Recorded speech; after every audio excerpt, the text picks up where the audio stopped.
our southern white rhinos. 5,000 pounds. You think a cheetah could take that? Not even close. We're really happy we've been able to help contribute to their success. Now we will be coming back around to this enclosure a little bit later on in our tour, so we'll talk about it more then.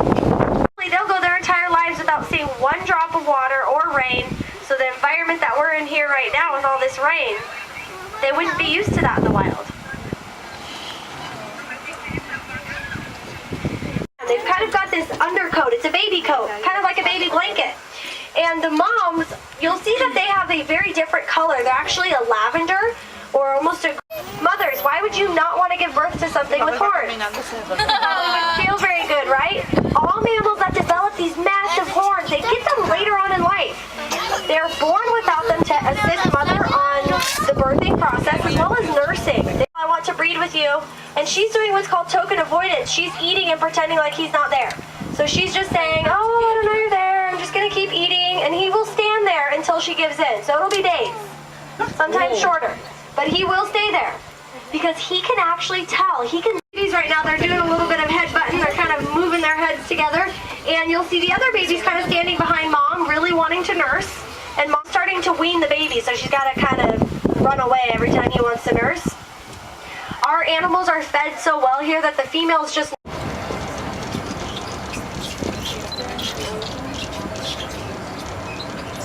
So anything that's orange or red against the lush green background, those colors merge together and make them look virtually invisible. It's almost as if they see in shades of gray. They're what we call red-green colorblind. So these colors are actually critical to their survival, and it's one of their main adaptations. So whenever you see a species that is orange or red, it's going to indicate that they're from a lush green environment. Whenever they head into the Central African forest, and they're doing really well. They're just using this coloration to blend in. But you'll also notice they have those white vertical stripes down their back, and they're not endangered. They're actually farmed all over the world for many different purposes. You probably saw some on your way here if you went, we call it Ostrich Road, but San Pasquale Valley Road. And they're used for many things. They are poached for their horns, which are made of fused keratin, the same thing our hair and fingernails are made out of. They're all Saba. Say hello to Saba. Look at his head. If you were close to his head, it's about 3 feet long. Huge. He is massive. He is about 18 feet tall, one of the tallest giraffes on captivity record. And you'll see our photo caravan is looking at him right now. We're going to see what they're going to do. Now, like I said, he's very tall. He's here to start a new genetic line for a breeding program.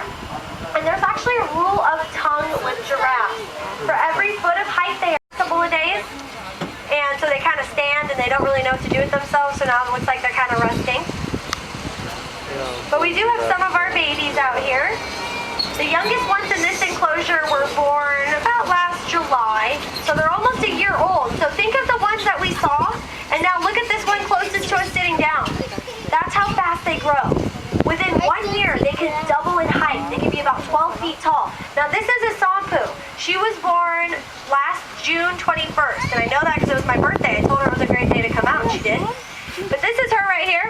So they get really tall really fast. Now let's go ahead and say hello. Oh, it looks like we have Wenzi's mom right next to us. This is Shinde. Say hello to Shinde. I can't get you much closer to these giraffes. I don't know why. They're just very interested in who they are. You get a view of why that baby's got to be so tall. Now look at her, she's kind of scratching her leg right now on the tree. You see how we have the wire on the trees? We have that because they try to get that tongue through the tree and rip off the bark and suck out the moisture of the trees. That's just what they would do in the wild. But they found all kinds of uses for this wire. Mostly entertainment, but it does help scratch an area if you can't reach it. But this does give you an idea of why giraffes are considered the watchtowers of the savannah. No species, nothing out there can see as far as these guys, at least a land species. Obviously birds can. But they are very important to look after because if you see giraffes running, you better go. Now we do also have giraffes. ¿Es agua sucia o limpia? Más o menos. Más o menos, como que el microbio de ellos, ¿no?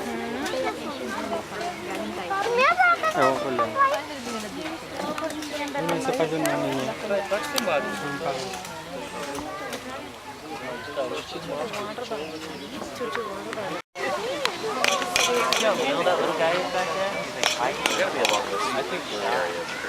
African elephant.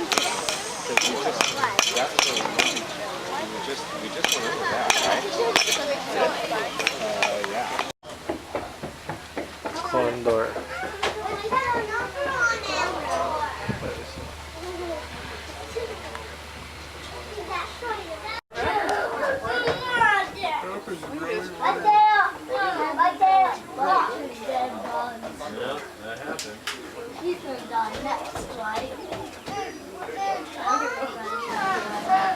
On the right, we're going to see an aquatic species.